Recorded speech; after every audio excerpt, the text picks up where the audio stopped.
Good evening and welcome to RFL. I'm Richard French. Finally, we're here. We've been counting down to this day here for months, and now Americans finally heading to the polls. Every House seat on the ballot. So are 35 Senate seats and the balance of power for Congress hanging in the balance. Plus 36 state houses are up for grabs, and most of those states have governor's races as well. Let's get the very latest in terms of where we are tonight. Janae Norman, she joins us out of D.C. with the latest. Impact the country. As Americans are heading to the polls and getting these I voted stickers, they are deciding who holds the power, Democrats or Republicans, and whether we'll see an overhaul here in Washington or if they prefer the status quo.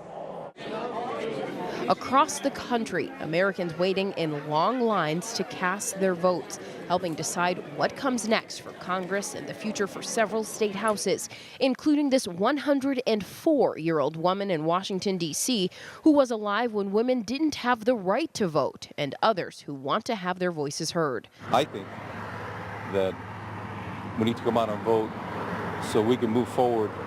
According to our latest ABC News Washington Post poll, voters give Democrats an 8-point advantage over Republicans in taking control of the House. Minority Leader Nancy Pelosi says she is 100% sure that will happen. We are not going after the Republicans the way they went after us, but the Democrats will have an open, transparent Congress that will strive for bipartisanship. And in the Senate, the country is watching a handful of key states like Missouri, which President Trump won by 20 points in 2016, leaving Democrats like Claire McCaskill in an uphill battle for her Senate seat. A whole lot of people wrote us off 18 months ago, and obviously this race is just way too close to call. And in Tennessee, I'm going to be the next senator. We feel good about where we are. Where there's a tight Senate race, voters telling ABC News that they know their votes are as much about who is on the ballot as who isn't. Well, because I think, for one thing, it shows that they're kind of like voting for Trump. I can't stand his views on women's rights. I don't trust the man. I don't like him. I vote for character. I think he has none.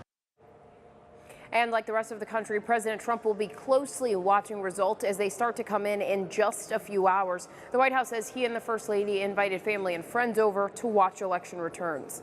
Reporting live from Capitol Hill, Janae Norman, ABC News. Back to you. All right, Janae, thank you very much. And we, of course, are going to be here all night counting the returns, analyzing the races, both close to home as well as obviously coast to coast with so much at stake. And we'll start our special coverage at 8 o'clock, covering all the local races of interest, including, as I mentioned, Congress, Senate, governors, AG, and much, much more. We'll be joined by sitting members of Congress, former members, former presidential advisors, political strategists, and others tonight here. And we will be here until those races are called. I expect it will be a late night. Now, polls in most of the states in our area, they'll close at 8 o'clock. Virginia, they close at 7, then at 9. New York State closes. Kentucky and Indiana, just as a frame of reference, they've already closed their polls. And I want to bring in our panel right now. Phil Reisman, he's a columnist, radio talk show host. Mike Morey, managing director at SKD Knickerbocker. Gian-Carlo Parasuti, former aide to George H.W. Bush.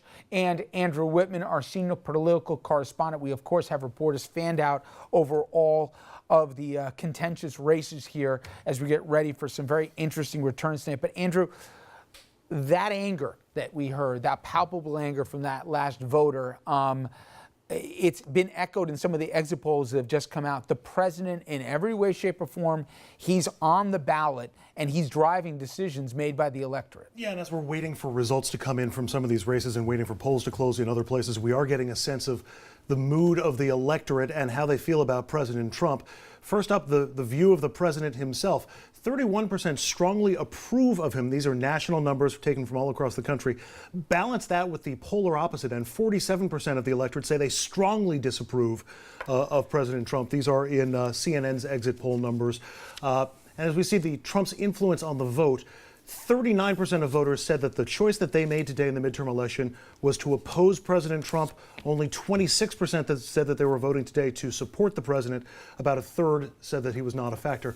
And there you see the state of the nation. Despite the booming economy, despite positive marks in a lot of areas, 56% of the country, Rich, thinks that the nation is off on the wrong track. Finally, the big issues that voters said that they cared about today.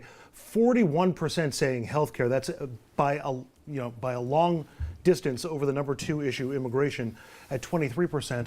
The economy and gun policy, and obviously, Rich, we don't know how viewers or how voters feel about those particular issues.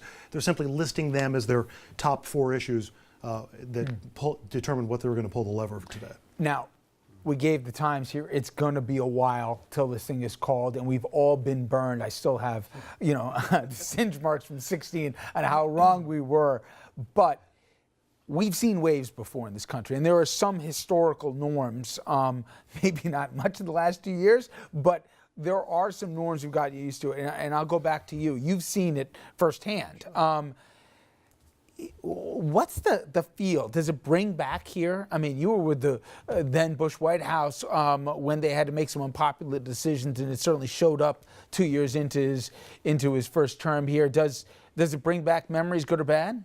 It does, and when you think about a wave, it tends to be focused around one thing, right? In 1994, it was a reaction to what Bill Clinton did with regard to his attempts in healthcare, and then in 2010, we had the same thing with Obamacare.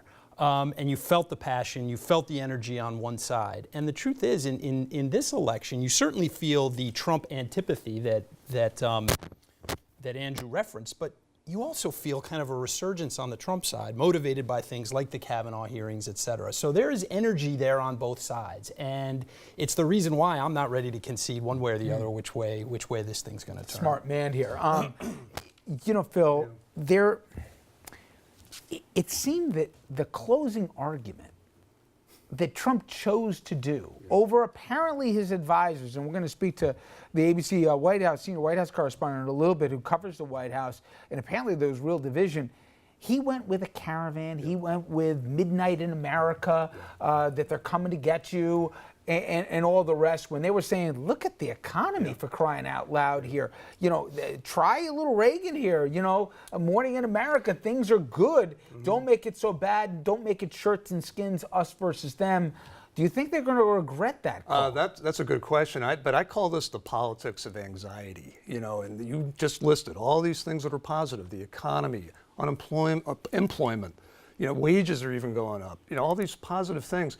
But I think what Trump is doing is, by having this sort of looming boogeyman, the caravan at the borders, the use of words are very important, invasion and all this kind of stuff, is all calculated to get people to think all these good things could go away.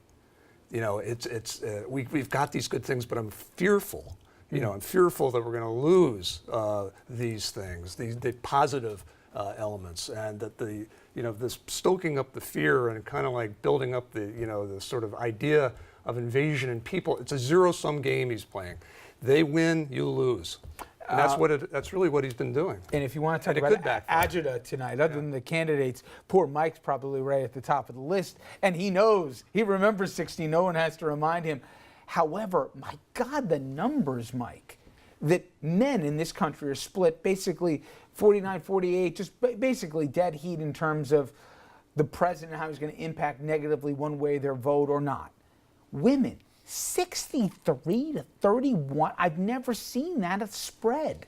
And it has to do with a whole ton of things. I got to think also an ad that he chose to author the president that was deemed too racist by Fox News to run, let alone the other networks didn't help matters at all here. But the gender gap was just stunning. So, look, let's assume that the numbers are accurate, which I'm not ready to assume they are.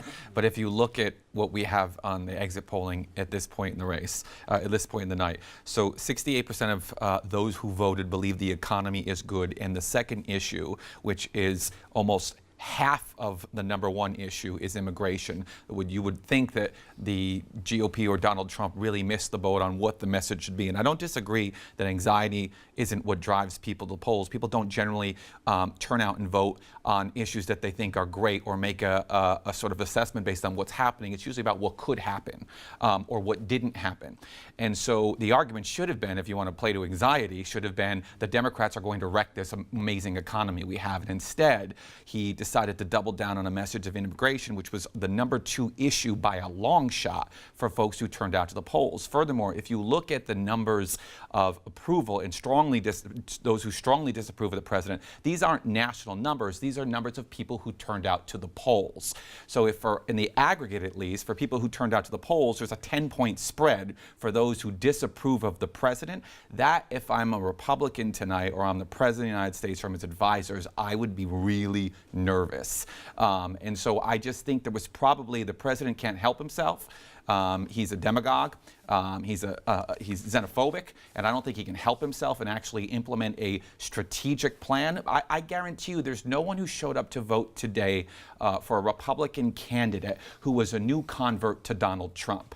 I guarantee you there are people who turned out to vote today for Congress who voted for a Democrat who previously voted for Donald Trump. He didn't gain anything. Now, whether he was able to energize his base, his far-right base, I don't know. We'll find out tonight. But he didn't do anything to move the needle for him in terms of bringing in new voters. The question is, was he as successful this time and motivate, or he had to be even more successful, frankly, in turning out voters this time, because I would bet you there's at least 2 to 3% of voters who turned out today, who will turn out today, that voted for Trump for president, who did not vote for a Republican for Congress or Senate. And I think there's something else on the ballot today, not that they need even higher stakes. So we mentioned, both chambers of Congress, the governorships, I think are the undertold story of tonight, how significant with the census in 2020. Well, if former Governor Christie Todd Whitman will be joining the program shortly. She'll talk about that as former governor. But to me, for anyone out there who says all politicians are the same, what difference does it make? For good or for bad, this president has made the last 2 years about shirts and skins. Guys like me in the media, we're the enemy. The other side, they want to ruin the country. They hate America. His guys don't. We've seen racial flare-ups happen in this country. We've seen things break on even religious lines. There is an anger, I think, that we'll all agree, whatever political persuasion you're on, that's more palpable now. And I think people, and I think they're going to vote in big numbers today, are voting for something more than a lot of times when they'll go there and say, who's the D, who's the R. We'll talk about that, trust me, over the next few hours. Now, when we come back, we'll do a whip around here. We'll take a look at races across the country that are getting a ton of attention and could decide the balance of power in both the House and the Senate. Stay with us.